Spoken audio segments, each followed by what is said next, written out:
Hello friends, स्वागत है आपका हमारे यूट्यूब चैनल द टीचर जी में। तो फ्रेंड्स, आज मैं यहाँ लेकर आया हूँ आप लोगों को बहुत शानदार वीडियो। इस वीडियो में मैं आपको बताने वाला हूँ फ्रेंड्स कि आप कौन कौन सी टॉपिक की तैयारी करके बहुत अच्छे अंक अर्जित कर सकते हैं। मैं आपको जो टॉपिक बताने वाला हूँ फ्रेंड्स, आप मैक्सिमम नंबर उसमें से अर्जित कर सकते हैं। और मैं हमेशा ये आपको बोल रहा हूँ कि आप 20 से 25 नंबर इन टॉपिक्स की तैयारी करके बहुत अच्छे अंक बहुत अच्छे अंक प्राप्त कर सकते हैं, है ना। 20 से 25 नंबर के प्रश्न इन टॉपिक से हमेशा आते ही हैं, है ना। आप पिछले वर्ष का जो क्वेश्चन पेपर उसको उठा के देख लीजिएगा। मेरा जो वीडियो मैंने डाला हुआ है अपने चैनल पे, प्लेलिस्ट में जाके उसको देख लीजिएगा, है ना। तो वो फिर आप कंफर्म हो जाएंगे कि हाँ, सही बात है कि इस पार्ट से जो है हमेशा प्रश्न पूछे गए हैं और आगे भी संभावना है कि इन टॉपिक्स से प्रश्न पूछे जाएंगे, है ना। तो उन्हीं टॉपिक्स को आपको कहीं से भी पढ़ने की ज़रूरत है, ठीक। कहीं से भी आप पढ़ सकते हैं, चाहे उसको आप यूट्यूब से पढ़ें, चाहे आप उसको गूगल करके पढ़ें, ठीक है, चाहे बुक से पढ़ें या फिर और कोई अन्य माध्यम से पढ़ें, है ना। तो उन टॉपिक्स को मैं आपको बारी बारी से बताने वाला हूँ, विषयवार, है ना। विषयवार हिंदी का अलग टॉपिक बताऊँगा, कुछ टॉपिक बताऊँगा, इंग्लिश का कुछ टॉपिक बताऊँगा, ठीक है, सोशल साइंस का, जीके का, और जो अपना टीचिंग एप्टीट्यूड है ना, उसमें से कुछ कुछ टॉपिक्स आपको मैं शेयर करने वाला हूँ, ठीक है। तो इन टॉपिक्स की आप बेहतर तैयारी करिए और अच्छे अंक अर्जित करके एक सीट अपने लिए सुरक्षित रख लीजिए फ्रेंड्स, ठीक है। तो चलो मैं टॉपिक्स को बारी बारी से आप लोगों को दिखाता हूँ। पहला पार्ट हमारा क्या है फ्रेंड्स, हिंदी है ना। तो हिंदी से जो प्रश्न आते हैं, है ना, कितने प्रश्न आते हैं फ्रेंड्स, 10 प्रश्न आते हैं हिंदी से। अब 10 प्रश्नों में से आपको देखो, मैंने जो जो टॉपिक लिखा है उसमें से मैक्सिमम प्रश्न पूछे गए हैं, है ना। पर ईयर इस टॉपिक से प्रश्न पूछे जाते हैं। जैसे संधि से एक प्रश्न आता है, समास से एक प्रश्न आएगा, लिंग से रिलेटेड एक प्रश्न आएगा, ठीक है, पर्यायवाची शब्द से रिलेटेड एक प्रश्न आएगा और विभक्ति से रिलेटेड प्रश्न आता है। इसके साथ ही साथ कौन कौन से और प्रश्न आते हैं फ्रेंड्स, उसको बता देता हूँ। एक प्रश्न आ जाता है, शुद्ध वाक्य का चयन करिए, ऐसे करके आता है, या फिर शुद्ध शब्द को छांटिए, ऐसे करके प्रश्न आ जाता है, ठीक है। इसके अतिरिक्त जो प्रश्न आता है फ्रेंड्स, वो आ जाता है, अनेक शब्दों के लिए एक शब्द, अनेक शब्दों के लिए एक शब्द, ठीक है। तो इस टॉपिक की भी आपको तैयारी करनी है, अनेक शब्दों के लिए एक शब्दों का, है ना। और जो शुद्ध शब्द है उसका भी आपको तैयारी करना पड़ेगा। साथ ही जो विभक्ति से रिलेटेड प्रश्न है, किससे रिलेटेड फ्रेंड्स, विभक्ति से रिलेटेड है ना। विभक्ति से रिलेटेड जो भी प्रश्न है वो उसकी भी आपको तैयारी करनी है। जैसे कर्ता ने कर्म को करण से के द्वारा, ठीक है, इस प्रकार से इस टॉपिक की भी आपको तैयारी करनी है। तो मैंने लगभग आप लोगों को 5 से 7 टॉपिक बता दिया हिंदी को लेकर, है ना। जिसमें से पहला है संधि, दूसरा है समास, तीसरा है लिंग, चौथा है पर्यायवाची, पांचवा है विभक्ति, छठवां मैंने बताया शुद्ध शब्द या फिर शुद्ध वाक्य के बारे में, और सातवां मैंने बताया फ्रेंड्स विभक्ति के बारे में, ठीक है। इसके अतिरिक्त आपको क्या पढ़ना है, वाक्य के बारे में भी आपको पढ़ना है। वाक्य कितने प्रकार के होते हैं, ठीक है।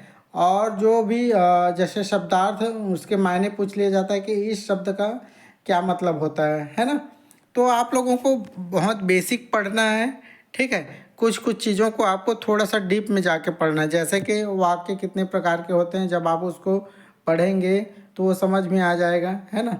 और जैसे आप संज्ञा और सर्वनाम की भी तैयारी करें फ्रेंड्स, मैं ये आपको ये बता रहा हूँ कि आप संज्ञा और सर्वनाम की भी तैयारी प्रॉपर रूप से करें, क्योंकि इससे भी प्रश्न आते हैं, ठीक है। तो मैं उन सारे टॉपिक्स को आपके साथ शेयर कर रहा हूँ जिससे प्रश्न हमेशा पूछे जा रहे हैं और आगे भी संभावना है कि पूछे जाएंगे, ठीक है। तो ये हुए हिंदी के जो टॉपिक जिनसे प्रश्न बन सकते हैं। क्योंकि मैं बन सकते हैं इसलिए बोल रहा हूँ क्योंकि पूर्व वर्षों में इन टॉपिक से प्रश्न पूछे गए हैं, ठीक है। तो आगे भी आपको इसकी तैयारी बेजोड़ तरीके से रखनी है, ठीक है। अब हमारा दूसरा जो सब्जेक्ट आ जाता है, हिंदी के बाद हमारा आ जाता है इंग्लिश। इंग्लिश से भी 10 प्रश्न पूछे जाते हैं फ्रेंड्स। तो इंग्लिश के कौन कौन से टॉपिक है जिसकी तैयारी आपको थोड़ी अच्छे से करनी है और उनसे अच्छे अंक अर्जित करना है, ठीक है, उसको बता देते। देखो, इंग्लिश से जो टॉपिक पूछे जाते हैं, इंग्लिश से जो टॉपिक है उसको आपको प्रॉपर रूप से तैयार रखना है। जैसे वॉइस, वाइज से प्रश्न पूछे जाते हैं फ्रेंड्स। आप प्रश्न पेपर उठा के देखिएगा। मॉडल से प्रश्न पूछे जा रहे हैं, आर्टिकल से प्रश्न पूछे जा रहे हैं, WH मतलब WH प्रश्न वाले जो होते हैं ना, WH प्रश्न वाले है ना, तो उनसे भी प्रश्न पूछे जा रहे हैं, और वन वर्ड सब्स्टिट्यूट इससे भी प्रश्न पूछे गए हैं। ठीक है, तो आप लोगों को ये जो 5 टॉपिक मैं बताया हूँ उसकी तैयारी तो करनी ही है ना। साथ में आपको क्या करना है फ्रेंड्स, आपको इसके अतिरिक्त जैसे आर्टिकल हो गया, मॉडल्स हो गया, WH वर्ड हो गया, वॉइस हो गया, वन वर्ड सब्स्टिट्यूट हो गया, इसके अतिरिक्त आपको क्या करना है, साइनोनिम्स है ना, साइनोनिम्स की भी तैयारी करना है, और एंटोनियम्स की भी आपको तैयारी करना है फ्रेंड्स। ठीक है, और प्रीपोजिशन एक टॉपिक और है, आप मस्ट रहिएगा। एक टॉपिक और है, क्या है, प्रीपोजिशन है। ठीक है, प्रीपोजिशन की भी आपको अच्छे से तैयारी करके जाना है।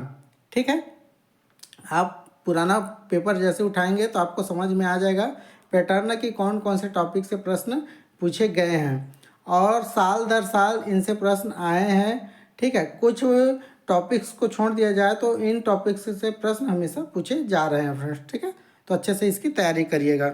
मैं अपना अनुभव साझा कर रहा हूँ आप लोगों के साथ में ना, क्योंकि मैं इन प्रश्नों के साथ गुजरा हूँ कह दो, है ना, क्योंकि मैं एग्ज़ाम सेंटर में जब बैठता था तो मुझे इन्हीं प्रश्नों के साथ सामना करना पड़ता था। उसी अनुभव को मैं आप लोगों के साथ साझा कर रहा हूँ। ठीक है, अगला हमारा सब्जेक्ट आ जाता है, उसके ऊपर हम लोग बात कर लेते हैं। अगला हमारा सब्जेक्ट है, उसको देख लेते हैं फ्रेंड्स। हमारा रीजनिंग वाला पार्ट देख लेते हैं।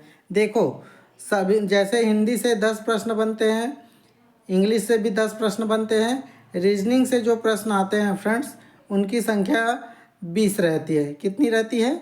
20 रहती है ना। तो इस 20 प्रश्नों को आपको बहुत अच्छे से सॉल्व करना है। बहुत बेसिक प्रश्न आते हैं। मैं केवल उन्हीं टॉपिक्स को बता रहा हूँ जिनसे लगातार प्रश्न बनते हैं।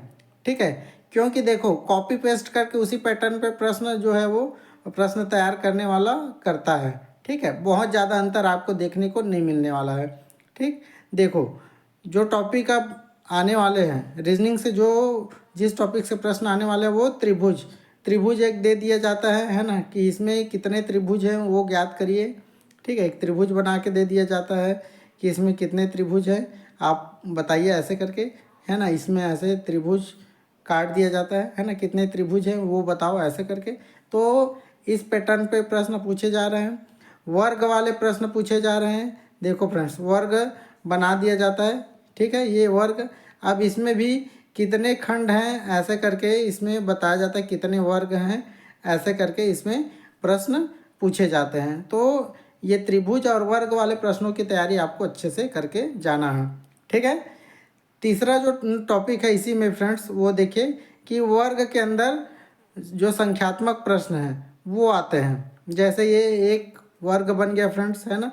अब इसमें ये पूछा जाएगा, ये नंबर दे दिया जाएगा। इसमें मान लेते हैं यहाँ 1 है, 2 है, 3 है, 5 है, ऐसे करके एक पैटर्न पे जो है प्रश्न बनाया जाता है, और उसकी भी जो है बारंबारता आपको देखने को मिलेगी कि बारंबार ये प्रश्न पूछे गए हैं। ठीक है, तो ये वर्ग के अंदर जो संख्यात्मक प्रश्न है उसकी भी आपको अच्छे से तैयारी करके जाना है रीजनिंग वाले पार्ट में।